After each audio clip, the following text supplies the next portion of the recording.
Togolaises, Togolais, mes chers compatriotes, c'est avec émotion et fierté que nous célébrons chaque année, le 27 avril, fête de l'indépendance de notre pays, le Togo, dans le strict respect renouvelé du courage, de la foi et des sacrifices de ceux qui ont tout donné pour notre libération du joug colonial. Ceux qui ont conduit le peuple togolais à la victoire historique aux élections générales de 1958, en mobilisant toutes les populations togolaises autour des valeurs patriotiques de l'Ablodé, des valeurs de liberté, de justice, de dignité, des valeurs d'intégrité, des valeurs de progrès social et de prospérité partagée. Ils restent à jamais les plus grands héros de l'histoire contemporaine de notre pays. Ils restent à jamais les pères de l'indépendance et fondateurs de la nation togolaise. Nous leur rendons un hommage vibrant et déférent. C'est en vain que l'on tentera de gommer de l'histoire du Togo ces illustres patriotes et leurs hauts faits. Il est indéniable que la noble vision que tous avaient pour la gouvernance et la souveraineté du Togo s'est brisée avec l'assassinat crapuleux du président Sylvanus Olympio le 13 janvier 1963. Depuis lors, une dictature militaire et clanique, bâtie à partir de ce meurtre, se perpétue par la force des armes dans la violence et la terreur. L'arbitraire et le tribalisme règnent. L'injustice et l'exclusion prospèrent. La lutte pour le respect des droits humains et l'instauration de l'état de droit et de la bonne gouvernance s'enlisent face à la désinformation, à la prolifération d'institutions aux ordres, à l'institutionnalisation de la corruption, de la fraude électorale et du pillage des ressources nationales. Au cours de toutes ces années de plomb, les scandales, notamment financiers, n'ont cessé de proliférer. Les malversations à la base de ces scandales ont toujours été dénoncées et condamnées par notre parti, l'ANC, avec, à l'occasion, l'interpellation du gouvernement à l'Assemblée nationale. L'actualité en ces temps de confusion au plan sociopolitique, c'est l'aveu du milliardaire français Vincent Bolloré lui-même, devant les tribunaux français, d'avoir corrompu le chef de l'État togolais, Faure Gnassingbé, alors que les populations togolaises sont dans l'attente d'éclaircissements sur l'affaire de détournement de fonds liés à l'importation et à la vente de produits pétroliers. La fraude électorale se retrouve dans le processus électoral le plus banal, qu'il s'agisse de l'élection du nouveau maire des Lacs 3, qu'il s'agisse de la validation par un vote de l'Assemblée nationale du candidat désigné conformément à la loi par l'ANC pour siéger à la HAC. L'arbitraire préside à toutes les décisions administratives, telles que les sanctions qui frappent certains chefs traditionnels en ce moment. Autant d'impostures et de forfaitures qui questionnent la poursuite de la participation de l'ANC aux discussions du CAC et de la CNAP actuellement en cours à l'initiative du pouvoir RPT UNIR. En effet, le gouvernement ne peut appeler à de telles discussions et demeurer fermé aux réformes qui visent à mettre fin à l'arbitraire et à la fraude électorale qui entretiennent la crise politique au Togo depuis des décennies. Un an après l'une des élections présidentielles les plus frauduleuses jamais organisées au Togo et dont les vrais résultats sont inconnus de tous, notamment en raison de la falsification massive des procès-verbaux et des compilations fantaisistes de la CENI et de la Cour constitutionnelle, le pouvoir en place tente de se donner la légitimité et la légalité que ne peut conférer un scrutin aussi frauduleux que celui du 22 février 2020. C'est le lieu de dénoncer une fois encore la fraude électorale consubstantielle au système RPT-UNIR et d'exiger les réformes politiques indispensables à la crédibilité des élections. C'est également le lieu de dénoncer une fois encore la gabegie et la concussion, la corruption et les détournements de fonds qui gangrènent l'administration togolaise de la base au sommet. Il est temps d'engager une lutte volontariste contre ces dérives afin de préserver les ressources nationales et de les affecter aux besoins vitaux des populations. Mes chers compatriotes, le 27 avril 2021 est donc pour l'ANC l'occasion de réaffirmer avec vigueur son engagement résolu à poursuivre aux côtés du peuple togolais souverain la lutte qui mène à la liberté, à la justice et à la cohésion nationale. La lutte pour l'alternance et le changement, la lutte qui met fin à la dictature. Nous devons poursuivre cette lutte pour sortir notre pays du cercle vicieux de l'arbitraire, pour que le Togo rompe enfin avec la mainmise d'une minorité sur le pays. Une minorité qui utilise l'appareil d'État pour conserver le pouvoir, appauvrir les populations et bloquer toute possibilité d'alternance. En saluant le courage et la détermination des forces démocratiques en lutte pour le changement, nous invitons les femmes, la jeunesse, les travailleurs de tous les secteurs de nos villes et de nos campagnes à se joindre à nous pour nous réapproprier cet enseignement de notre hymne national qui nous rappelle que nous sommes les seuls artisans de notre bonheur ainsi que de notre avenir. Ensemble, brisons donc les chaînes de la dictature qui nous opprime. Nous en appelons en particulier à la jeunesse de notre pays.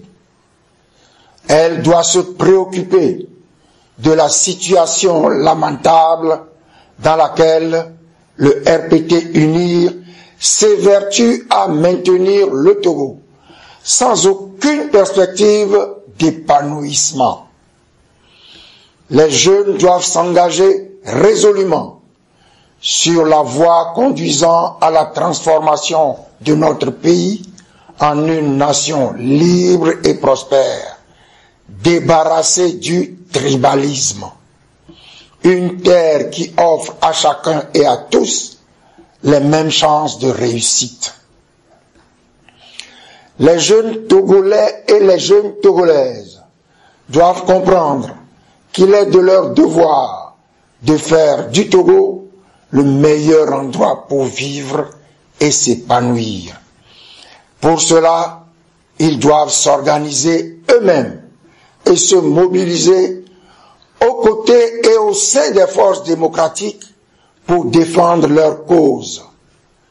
Le droit à l'éducation et à la formation, le droit à un emploi leur permettant de vivre décemment. Ensemble, ils constituent un puissant mouvement, une force patriotique. Eh bien, qu'ils mettent leur énergie et leur intelligence au service de la lutte pour un meilleur Togo, celui de leur avenir. Togolaises, Togolais, la célébration du 27 avril est aussi pour nous l'occasion de saluer la mémoire de tous ceux et de toutes celles qui ont donné leur vie au cours de ces années de dictature pour que le Togo retrouve sa dignité. Nous réitérons notre compassion et notre solidarité à tous nos compatriotes blessés dans leur chair, meurtris dans leur âme, injustement arrêtés, détenus, contraints à l'exil ou à la clandestinité.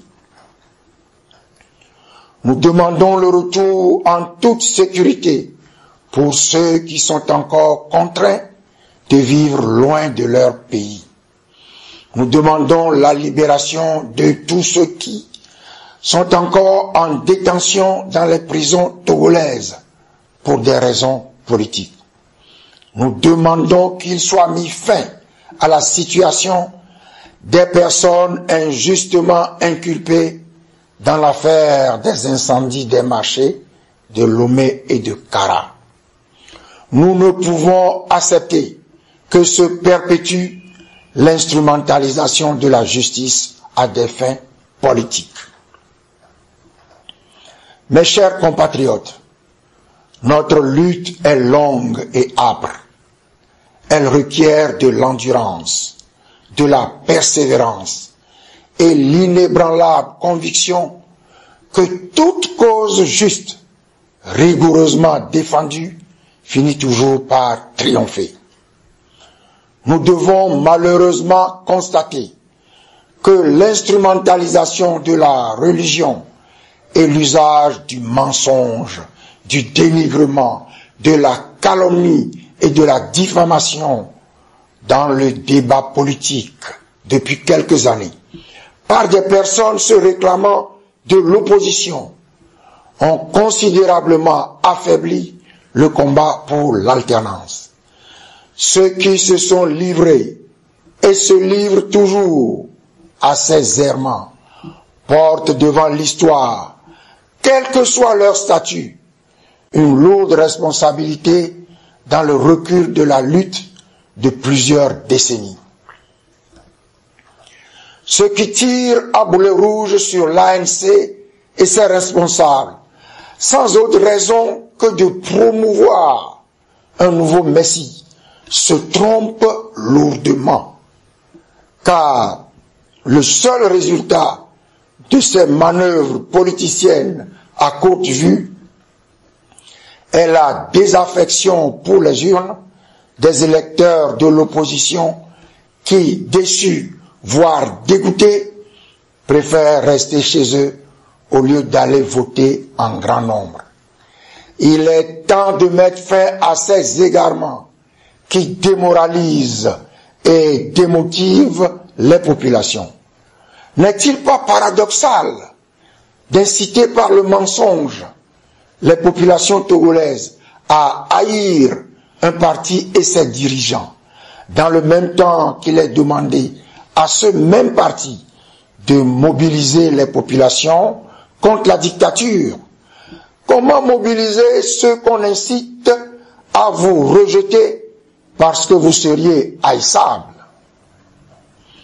Le seul adversaire politique de l'ANC est et demeure le RPT UNIR, qui devrait être la cible des véritables forces démocratiques. La volonté affichée par certaines personnes de détruire l'ANC coûte que coûte ne profite qu'au RPT UNIR. Ceux qui combattent l'ANC au lieu du RPT UNIR se trompent de lutte. Quand l'ANC serait anéantie, La dictature aura-t-elle disparu? Et il convient de s'interroger sérieusement sur les objectifs réels poursuivis par les pourfendeurs de l'ANC, car ils ne visent pas l'alternance, mais le leadership de l'opposition.